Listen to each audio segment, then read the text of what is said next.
नमस्कार मित्रांनो, ठरलं तर मग या मालिकेच्या आजच्या भागात आज आपण बघणार आहोत. अर्जुन घरच्यांसमोर फक्त दिखावा करत असतो. अर्जुन गॉगल घालतो आणि बाईकवर बसतो आणि सायलीलाही बसायला सांगतो. अर्जुन सायलीला म्हणतो की अशी कशी बसलीस तू, आणि नक्की नवऱ्यासोबतच बसली आहेस ना तू. अगं हे आपलेच आहेत, यांना कशाला लाजतीयस, नीट बस बघू. आणि मग अर्जुन स्वतःहून सायलीचा एक हात त्याच्या पोटाशी धरतो आणि एक हात खांद्यावर ठेवतो. पूर्ण आजी तर डोक्यालाच हात लावून घेते, तर विमल आणि कल्पना मात्र हसत असतात आणि दोघंही तिथून निघतात. प्रताप म्हणतो की आपला अर्जुन हा असा कधीच नव्हता, ह्या मुलीनेच त्याला असं उथळ करून टाकलंय. पूर्ण आजी म्हणते की त्याला तर काही धाकच उरला नाहीये. पूर्ण आजी प्रताप दोघंही तिथून निघून जातात. विमल कल्पनाला म्हणते की वहिनी, या राजा राणीच्या जोडीला कोणाची दृष्ट नको लागायला. तर इकडे सायली आणि अर्जुन दोघंही बाईकवर चाललेले असतात. सायली मात्र गप्प असते, तर अर्जुन देखील गप्पच असतो. माफ करा मित्रांनो, पण जर तुम्ही चॅनलवर नवीन असाल किंवा अजूनही चॅनलला जर सबस्क्राईब केलं नसेल तर प्लीज सबस्क्राईब करा आणि बेल आयकॉनवरही क्लिक करा. स्टार प्रवाहावरील सर्व मालिका तुम्हाला आमच्या चॅनलवर बघायला मिळतील. धन्यवाद. तर इकडे सुमन रविराजला म्हणते की भाऊजी, तुमच्यासाठी एक मस्त चहा आणते, म्हणजे सगळा प्रवासाचा थकवा निघून जाईल. रविराज म्हणतो की हो चालेल. सुमन, कसं आहे, तू या घरातली सगळ्यांची आई झाली आहेस, त्यामुळे हाच तुझा फुल टाईम जॉब झाला आहे. सुमन म्हणते की हो, पण ज्याची खरी आई आहे तो कुठं हुंडारतोय काय माहिती. अर्जुन एका ठिकाणी येऊन गाडी थांबवतो. तेव्हा सायली विचारते की सर, तुम्ही इथं का थांबलात, म्हणजे काय ठरवलं तुम्ही. अर्जुन लगेचच रविराजला फोन लावतो. तर अर्जुन रविराजला म्हणतो की मिस्टर रविराज सुभेदार, तू आणि तुझ्या मुलीने आम्हाला चांगलाच त्रास द्यायचं ठरवलं आहे ना. तुम्ही झोपेतसुद्धा हाच विचार करत असाल की सायली अर्जुन सुभेदारला कसं टॉर्चर करायचं. रविराज म्हणतो की मिस्टर ॲडव्होकेट सुभेदार, हा माझ्यावरचा नवीन आरोप आहे का. खरं तर तुला कसलं भानच राहिलं नाही आहे. तुझ्या बायकोला मी कशाला टॉर्चर करू. खरं तर तुमच्या दोघांचं तोंडसुद्धा बघण्याची इच्छा नाही आहे माझी. त्यावर अर्जुन म्हणतो की मग तुझी मुलगी आमचं तोंड बघायला का येते, तिला पण सांग की आमच्या घरापासून लांब राहायला. रविराज म्हणतो की ती तुमच्या घरी कधीही येणार नाही. अर्जुन म्हणतो की कालच आली होती ती, आणि काल जेव्हा ती आली तेव्हाच मी तिला सांगितलं परत जायला, आणि रात्रभर ती तिथंच राहिली. आणि एवढ्यावर ती थांबली नाही, तिने पूर्ण आजीचा हार चोरला आणि तो हार सायलीच्या पर्समध्ये टाकून तिला चोर ठरवण्याचा प्रयत्न केला. घरातल्या सगळ्यांना अपसेट केलं तिने, आणि तिने जर परत असं काही केलं तर मी पोलीस कंप्लेंट करेल, आणि ही माझी लास्ट वॉर्निंग आहे. त्यावर रविराज म्हणतो की शट युअर माउथ, तुझी वॉर्निंग तुझ्याकडेच ठेव, आणि तू जे बोलतोयस त्यातला प्रत्येक शब्द खोटा आहे. आधी माझ्यावर किडनॅपिंगचा खोटा आरोप केला आणि आता तन्वीवर चिखलफेक करतोय. अरे अजून किती खालच्या पातळीला उतरणार आहेस तू. त्यावर अर्जुन म्हणतो की हा प्रश्न तू तुझ्या मुलीला विचार, आणि तुझ्यात जर थोडीशी जरी डिसेन्सी असेल ना तर तुझ्या मुलीला परत आमच्या घरात पाठवू नकोस. तिने जर परत सायलीला त्रास दिला तर माझ्या इतकं वाईट कोणीच नाही. आणि एवढं बोलून अर्जुन फोन ठेवून देतो. रविराज मात्र आता फार चिडलेला असतो. तो नागराजला खाली बोलवतो. सुमन देखील तिथं आलेली असते. रविराज नागराजला विचारतो की तन्वी कुठे.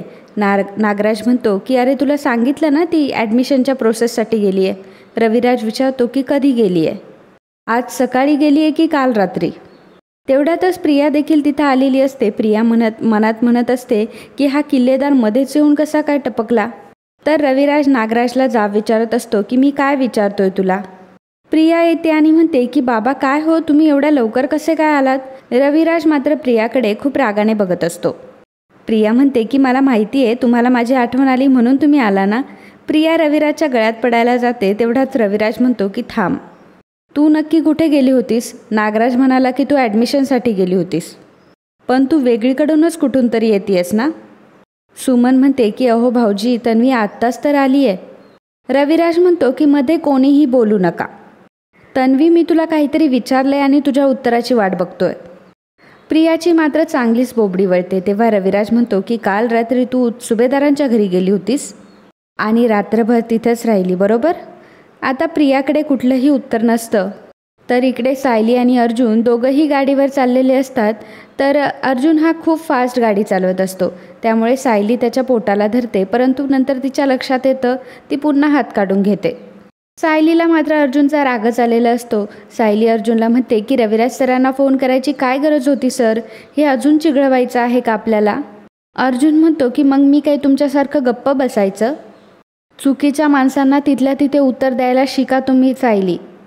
तुम्ही स्वतः तर काही बोलत नाही आणि मी बोललो तर तुम्ही मलाही ओरडतात. सायली म्हणते की अहो सर मी ओरडत नाही आहे, पण तुम्ही जे घरात बोलला ते पुरेसं होतं. अर्जुन म्हणतो की मी अस्मिताई होती म्हणून पोलिसांना नाही बोलावलं. ती आणि तन्वी तुम्हाला चोर ठरवायला निघाले होते मिसेस सायली. या गोष्टीचा सिरियसनेस कळतोय का तरी तुम्हाला? सायली म्हणत असते की म्हणजे मी काय करायचं, तुमच्यासारखंच नाती तोडायचं हो ना? अर्जुन म्हणतो की मग तुम्हाला घराबाहेर जाण्याची तुम्ही वाट बघताय का? त्या दोघींचा प्लॅन मला लवकर लक्षात आला आणि तुम्ही मला इथे भांडताय माझ्यासोबत. तेवढ्यातच सायलीची चप्पल खाली पडते. सायली म्हणते की सर अहो माझी चप्पल खाली पडली. अर्जुन मध्येच गाडी थांबवतो. सायली खाली उतरते आणि चप्पल घेते. तेवढ्यातच एक मुलगा बाईकवरून येत असतो आणि अर्जुनला म्हणतो की गाडी चालवता येत नाही तर चालवतो कशाला? अशी मध्येच कशाला गाडी थांबवली? अर्जुन म्हणतो की माझ्या बायकोची चप्पल खाली पडली म्हणून थांबलोय. तर तो मुलगा म्हणतो की अरे पण माझा जीव गेला असता ना. अर्जुन त्याच्यावरच चिडत असतो आणि म्हणतो की गेला का तुझा जीव? पण गेला का तुझा जीव? नाही ना, मग जाणार रस्त्याने पुढे. तर तो मुलगा गाडीच्या खाली उतरतो आणि म्हणतो की काय रे एवढा कसला इगो आहे तुला? अर्जुन म्हणतो की मला इगो आहे. अर्जुन त्याला कोर्टाची धमकी देत असतो आणि म्हणतो की तुझ्यावर हे सेक्शन लावेल ते सेक्शन लावेल, 6 महिने तू जेलमध्ये जाशील, तुझं लायसन्स कॅन्सल होईल आणि तुला फाईनसुद्धा लागेल. तर तो मुलगा म्हणतो की अरे तू वेडा आहेस का? मला तुझ्यासोबत वाद घालायची अजिबात इच्छा नाही आहे आणि मला तुझ्यासोबत वाद पण घालायचा नाही आहे. अर्जुन म्हणतो की मी वेडा आहे ना, मी वेडा आहे सांगतोस तुला. तर तो मुलगा तिथून अर्जुनला वेडा समजून तिथून निघून जातो. अर्जुनची मात्र बडबड सुरूच असते. तेव्हा सायली म्हणत असते की हो सर तो गेला, जाऊ द्या ना हे सर्व प्लीज. तर अर्जुन म्हणतो की तुमच्यामुळे झालं हे सर्व, चप्पल कशी पडली तुमची असे मध्येच? तेव्हा सायली खूप प्रांजळपणे म्हणत असते की सर अहो आता चप्पल काय सांगून पडते का? अर्जुन म्हणतो की डोंट आर्ग्यू विथ मी. इथं माझं डोकं फिरलंय, मला भूक लागली आहे आणि तुमच्यामुळे मला साधा ब्रेकफास्टसुद्धा करता आला नाही. तुम्हाला समोर कॅफे दिसते, तिथं बसूयात आपण आणि खाऊयात काहीतरी पटकन. सायली म्हणत असते की अहो सर तुम्ही शांत व्हा ना प्लीज. अर्जुन म्हणतो की तुम्ही आधी आतमध्ये जा, मी गाडी लावून येतो. खरं तर अर्जुनला खूपच भूक लागलेली असते, त्यामुळे त्याची खूप चिडचिड होत असते. तर सायली पुढे निघून जाते आणि अर्जुन गाडी पार्क करायला जातो. तर प्रिया इकडं सांगू लागते की बाबा खरं आहे, म्हणजे काल मी ॲडमिशनच्या कामासाठी बाहेर निघाले होते, पण मला मध्येच पूर्णाजी भेटली. पूर्णाजी मला बघून गळ्यात पडून रडायलाच लागली. बाबा ती मला म्हणत होती की आमचा अर्जुन खूप मूर्खासारखा वागतोय. मला आता प्रतिमाच्या फोटोसमोर उभं राहायची सुद्धा लाज वाटते. आणि हे सगळं ऐकून बाबा हो मला कसं तरी झालं आणि मी पूर्णाजीला रडताना नाही बघू शकत. पूर्णाजी मला म्हणाली की तू आत्ताच्या आत्ता माझ्या घरी चल, तू माझ्यासोबत रात्रभर थांबलीस तरच मला बरं वाटेल. रविराज म्हणतो की तुला फोन करून माझी परवानगी घ्यावी असं नाही वाटलं? प्रिया म्हणते की बाबा हो मी पूर्णाजीला म्हणाले की बाबांच्या परवानगीशिवाय मी येणार नाही म्हणजे नाही. तेव्हा ती मला म्हणाली की मी रविराजांना कन्व्हिन्स करते.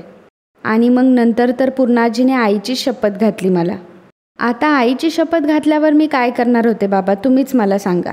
रविराज नागराजला म्हणतो की काय रे नागराज, मी तुला विचारलं होतं ना तन्वी कुठे आहे म्हणून, तरीही तू माझ्याशी खोटं बोललास. नागराज म्हणतो की दादा सॉरी, पण तुला त्रास होऊ नये म्हणून सांगितलं नाही मी की तन्वी सुभेदारांच्या घरी राहिली येते.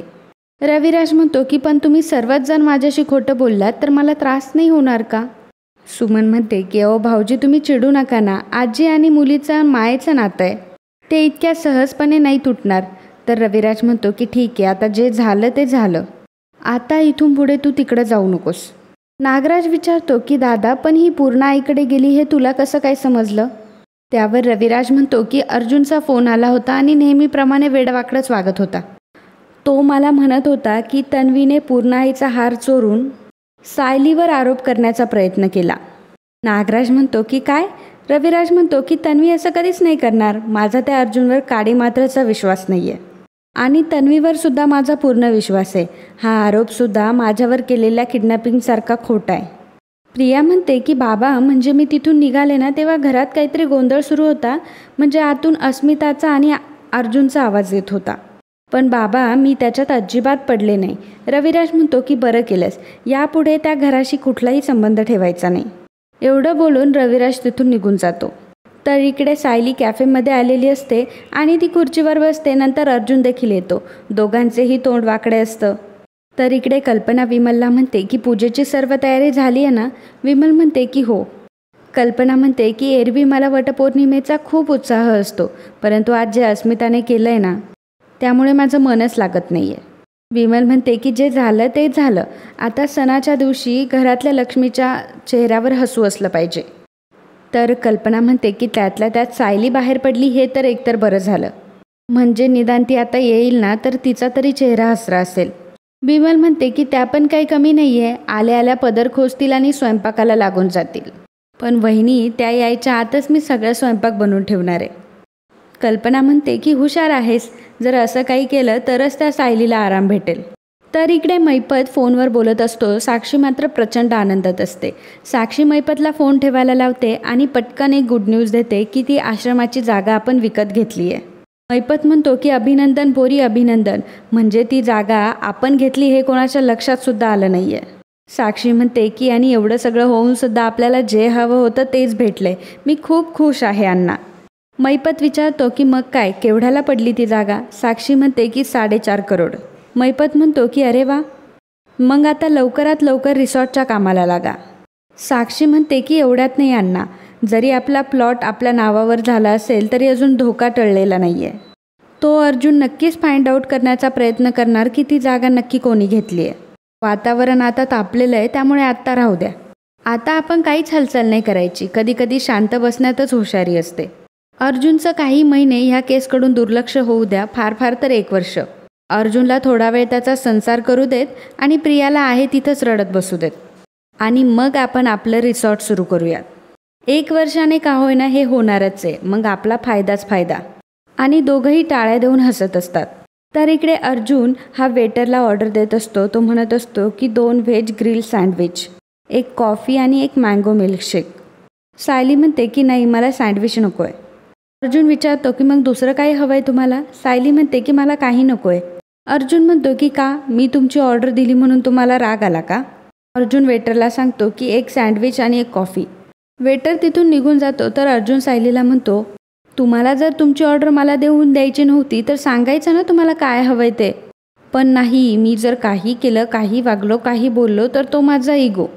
पण तुम्ही कसंही वागा, तुमचा तर इगो नसतो ना? सायली म्हणते की मी तुमच्या इगोबद्दल काही बोलले? तुम्ही रविराज सरांचा राग त्या माणसावर काढला आणि आता त्या माणसाचा राग तुम्ही माझ्यावर काढताय का? अर्जुन म्हणतो की मी असं कधीच काही करत नाही. तुम्ही तुमची ऑर्डर देणार आहात की नाही? त्यावर सायली म्हणते की अहो आज माझा उपवास असं म्हणायच्या आतच अर्जुन म्हणतो की नका देऊ. अजून ब्रेकफास्ट पण नका करू. तुम्हाला जे करायचं ते करा, तुमची मर्जी. पण मी इथे तर पोटभर खाणार आहे कारण मला भूक लागली आहे. तेवढ्यातच अर्जुनचे सँडविच येतात. अर्जुन कधीही न भेटल्यासारखं खात असतो. तर त्याला खाताना बघून सायलीच्या तोंडाला देखील पाणी सुटलेलं असतं, परंतु सायलीचा उपवास असतो. अर्जुनचं खाऊन झाल्यावर अर्जुन सायलीला म्हणतो की आता मी चाललोय ऑफिसला, तुम्ही घरी जा. सायली म्हणते की म्हणजे? अर्जुन म्हणतो की म्हणजे काय म्हणजे, मराठीत बोलतोय मी. नवरा बायकोचं प्रेम दाखवायचं होतं म्हणून तुम्हाला राईडसाठी घेऊन आलो होतो. आणि तसंही मी माझ्या बाईकवर कोणाला बसवत नाही, पण तुम्हाला बसवावं लागलं मला. रिक्षा घ्या आणि घरी जा तुम्ही. तर सायली मात्र आता चिडते. सायली अर्जुनला म्हणत असते की आता तर मी रिक्षानेच जाणार आहे. तुमच्यासारखं काम झाल्यावर मला मध्येच नाही उतरवणार तू. सायली तिथून निघून जाते. अर्जुन म्हणतो की मिसेस गडबड घोटाळा, अहो तुमचा नक्की प्रॉब्लेम तरी काय आहे? सगळ्यांना फक्त माझा इगो दिसतो. आता हा यांचा इगो नाही आहे तर काय आहे? आणि मित्रांनो, आजचा हा भाग इथेच संपतो. पुढील भागात आपल्याला पाहायला मिळणार आहे सायली म्हणत असते की आता तर माझ्याकडे पैसेच नाही आहे आणि सर देत होते ते पैसे पण मी तिथे ठेवून आले. सायली म्हणते की आता तर मला चालतच जावं लागणार आहे. सायली चालत चालत घरी जाते. नंतर पूजेची तयारी करते आणि पुन्हा वटपौर्णिमेची पूजा करत असते. अर्जुन म्हणतो की माझंच चुकलं, मला आज खूप गिल्टी वाटतंय. मिसेस सायली आज खूप अपसेट होत्या आणि त्यात मी त्यांना बोललो. तर इकडे अर्जुन जेव्हा घरी आलेला असतो तेव्हा सायलीसाठी फुलं घेऊन आलेला असतो. सायली ते फुलं घेते आणि तशीच चक्कर येऊन पडते. अर्जुन तिला सावरतो. तेव्हा अर्जुन तिला पाणी देतो आणि कल्पनाला म्हणतो की मम्मा आय थिंक तिची शुगर कमी झाली आहे. आणि अर्जुन सायलीला पेढा भरवतो. एका प्रकारे अर्जुनच्या हातून सायलीचं व्रतसुद्धा सुटलेलं असतं. तेव्हा अर्जुन म्हणत असतो की हिला अचानक चक्कर कशी आली? तेव्हा कल्पना म्हणते की अरे तिचा उपास आहे. आणि हे ऐकून अर्जुनला फार वाईट वाटतं. तर मित्रांनो, असेच ठरलं तर मग या मालिकेचे अपकमिंग एपिसोड बघण्यासाठी आत्ताच आपल्या चॅनलला सबस्क्राईब करा. आणि आजचा हा एपिसोड तुम्हाला आवडला असेल तर व्हिडिओला लाईक आणि कमेंट करायला अजिबात विसरू नका. धन्यवाद.